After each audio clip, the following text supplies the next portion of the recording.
안녕하세요, 타이거잉크입니다. 설 연휴 잘 지내고 계시는지요? 코로나로 인해 가족 간 왕래도 쉽지 않아 쓸쓸한 적막감마저 느껴지는 설날. 오랜만에 들러본 조국장관 페이스북에 시 한 편이 올라와 있었습니다. 육은 시인의 겨울 보리밭에 가면이라는 시였는데요. 겨울 보리밭에 가면, 맑은 가난과 속삭여 섬진 보리밭. 겨울로 가면 아무리 삶이 쓰라려도 고개 숙이지 않는 목숨에 장엄한 지붕들 있다. 살아갈수록 환하게 드세워지는 황금의 우렁찬 뿌리들 있다. 살아라, 살아라, 살을 에이며 종소리로 싱싱싱 떠밀려가는 눈보라 저 거친 머리 위에 더 큰 봄 있다. 멸문지하의 고통 속에서 누구보다 외롭고 쓸쓸한 이 겨울을 버티고 있을 조국 장관. 그 조국 장관이 살아라 살아라를 외치며 더 큰 봄을 기다리고 있다는 생각에 우리에게도 코로나 극복과 적폐청산을 이룩하는 더 큰 봄이 올 것이란 희망을 가지게 됩니다. 오늘은 이렇게 외롭고 쓸쓸하게 겨울을 버티고 있는 조국 장관의 삶을 정리하여 그가 개혁을 위해 얼마나 치열하게 살아왔는가를 영상으로 보내드리도록 하겠습니다.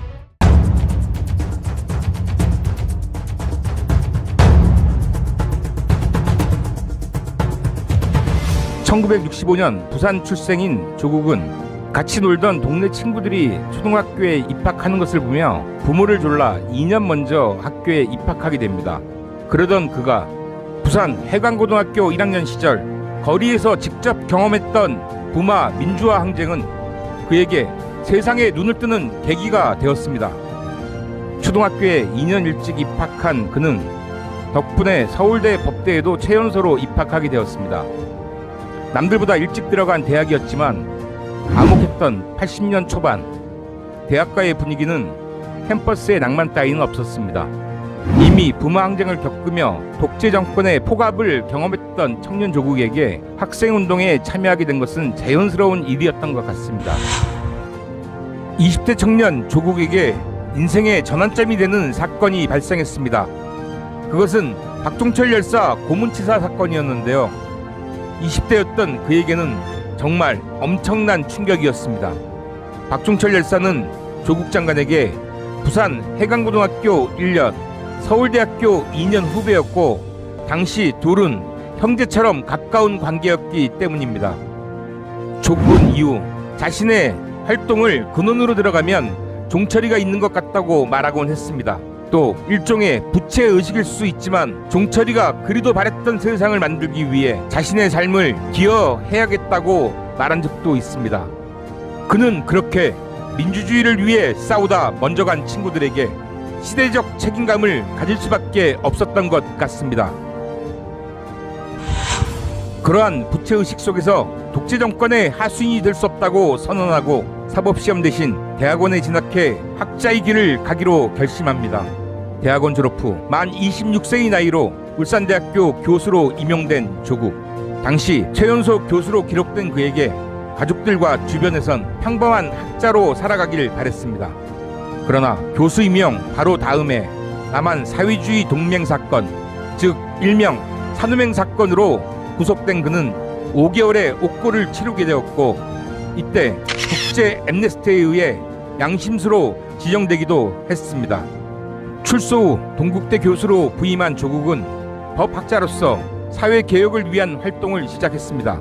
그것은 참여연대 사법감시 부소장 활동이 시작점이었는데 그때 벌써 검찰개혁의 필요성을 주장했습니다. 검찰총장 인사청문회 도입을 주장했고 검사 동일체 원칙 완전 폐지 등이 이루어져야 한다고 주장했습니다. 그리고 2005년에는 참여연대 사법감시센터 소장으로 있으면서 고위 공직자 비리수사처 일명 공수처 설치를 주장하기도 했습니다. 이후 여러 인터뷰와 저서를 통해 진보 세력의 재집권을 주장했던 조국. 그는 2011년 박원순 서울시장 후보의 멘토단에 들어가면서 처음으로 정치 선거 활동을 시작하게 됩니다. 이듬해인 2012년 정권 교체와 새정치를 위한 국민연대의 상임대표로 활동하게 되었는데, 여기서 조국은 문재인과의 운명적 만남을 하게 됩니다. 저는 문재인의 운명이 뭔지 모르겠습니다. 어떤 분이 법무부 장관이 있는가가 사실은 검찰개혁의 핵심 중에 하나입니다. 사실은 누구를 임명하실 것인지. 우리 그 조국 교수님 어떻습니까? 공권력에 의해 후배이자 친구였던 박종철 열사의 죽음을 지켜봐야 했던 조국. 정치검찰의 손에 친구이자 선배였던 노무현 대통령을 떠나보내야 했던 문재인. 둘의 만남은 운명이자 필연이었고, 이들에게 있어 검찰개혁과 사법개혁은 숙명이었습니다. 이후 박근혜, 최순실 국정농단을 거치며 국민들의 촛불혁명으로 태어난 문재인 정부. 문재인 정부가 출범한 이튿날인 2017년 5월 11일 조국은 청와대 민정수석으로 임명되었습니다. 그리고 운명의 2019년 9월 9일 문재인 대통령은 오늘 오전 6명의 장관 및 장관급 후보자에 대한 임명을 제거했습니다. 과학기술정보통신부 장관의 최기영, 법무부 장관의 조국. 장관 임명 때까지의 삶을 영상으로 정리해 보았는데요. 언제나 한결같았던 조국 장관의 일생. 만약 조국에게 정말 털 수 있는 그 무엇이 인생 속에 있었다면 정치검찰이 고등학생 표창장 하나에 그리도 목을 메었겠나 하는 생각입니다. 더 큰 봄날을 기다리는 조국 장관. 우리 깨시민들이 이 화목한 겨울을 함께하고 같이 이겨낸다면 더 큰 봄날, 더 큰 조국을 만나게 되지 않을까 생각합니다. 오늘 영상 여기까지고요. 끝까지 시청해 주셔서 감사합니다. 항상 눌러주시는 좋아요, 구독 버튼은 저에게 큰 힘이 됩니다. 감사합니다.